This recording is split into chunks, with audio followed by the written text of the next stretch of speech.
Yo!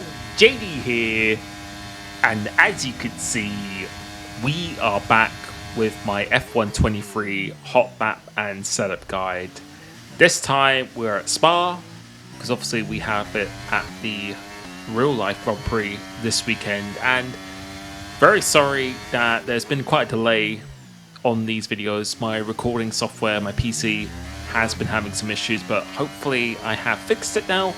And from next week, I will be back to uploading my Hotlap and setups along with league racing as well, which has been going very, very well recently. And I think a big part of that is my understanding of the setups, really tweaking it to online. And this is exactly what this setup is. So this isn't really so much of a time trial based focus one. I have made it a little bit more stable, definitely more suited for 50% races. And if you like my updated setups, because I will be doing it throughout the game's life cycle, make sure you become a YouTube member, join my Discord, and you will see all my updated setups there as the game goes on. But this track here, as you can see if you pull on, making a bit of a mistake, losing almost a 10th through there, so that definitely was not perfect. But again, a little bit more stability, lower downforce setup, which I have been finding to work very well online. And overall, I'd say it was probably a 7 out of 10 lap. Definitely 2 to 3 tenths more to find in a lap.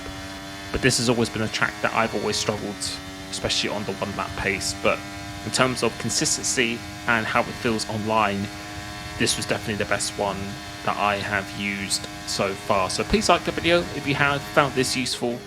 I will be uploading my remaining Hotlap and setup videos in very quick succession, so make sure you subscribe to the channel because they'll be coming up very, very quickly. And that was a 40.7, but yeah, I think there was still quite a bit of time in that, especially through certain corners where losing quite a bit of time.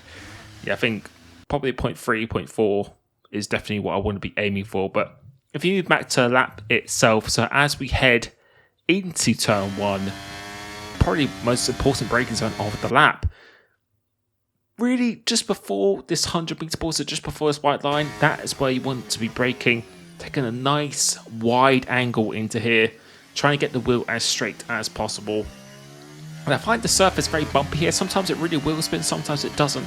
Seems to be a bit of a 50-50 if you get a good exit, but this time we didn't get a horrendous exit. But coming up through Radalon and what do you ever want to call this corner, completely straight line. So try and keep the wheel as straight as you possibly can.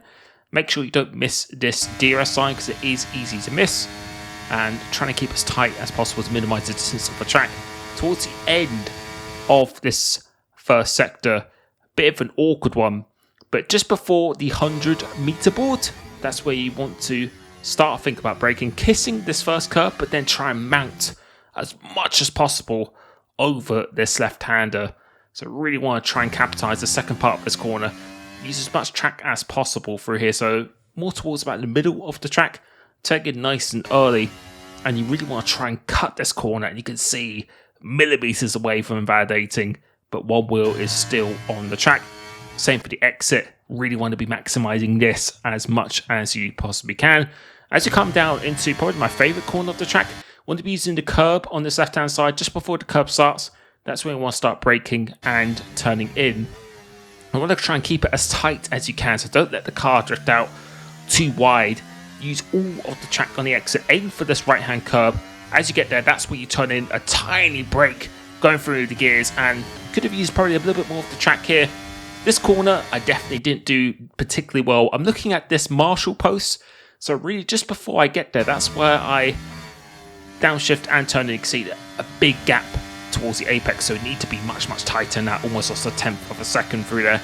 And then this one just before this 50 meter board, that's where I am braking and turning in.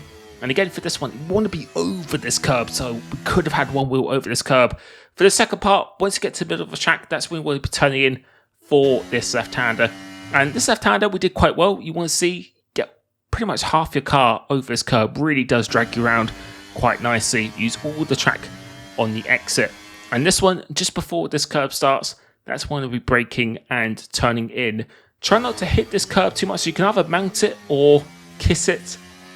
This time we actually just missed it going through there, so again, could could have been slightly better. You can see the delta is reflecting that. And then coming through here, just want to really thread the car through these corners. Don't want to be scrubbing off any momentum or speed, so trying to keep the wheel as straight as you possibly can. And coming into the hardest braking zone, the final chicane, want to be braking just before this 100-meter board. I actually changed my brake bias to 56 coming through this corner, and nice slow downshifts, going towards a bit of a track between these two corners. Want to be taking a relatively late apex, try and get that wheel straight as you can, and once the wheel's straight, that's where you go 100% on the power. Make sure you're getting in DRS, and coming across the line, 40.7, but I think there were definitely 2 to 3 corners there we could have made up quite a bit of time, but nonetheless, this is my race setup, and it has been working really, really well for me online so far. You can see 29th, but another 10th would have put me in the top 10 on PlayStation, which I think the world record is definitely achievable there. So we're going to take a look at this setup. So a very low downforce, 1511 wings. As we go to the transmission, 5052, and suspension geometry, right, left, pretty standard. 29, 12, 11, 1, 33, 36. Brakes 155, but 56 for the last chicane. And the tyre pressures are going to be minimum. You can increase these online. Like I said in my setup explanation video, and make sure you check that out because I do explain how different parts of the setup work.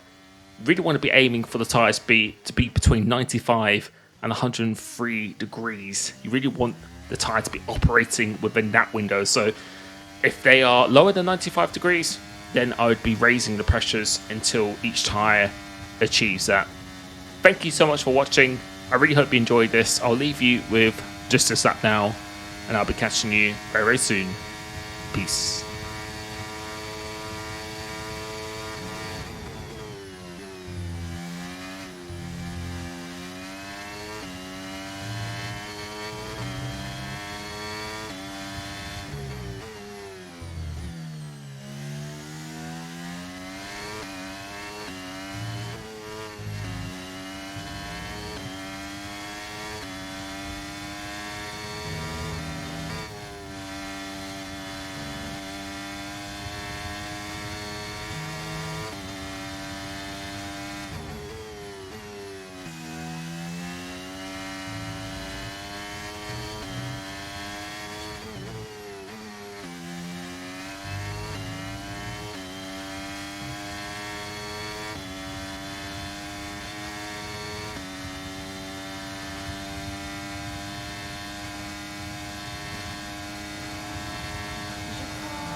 We grow, we go.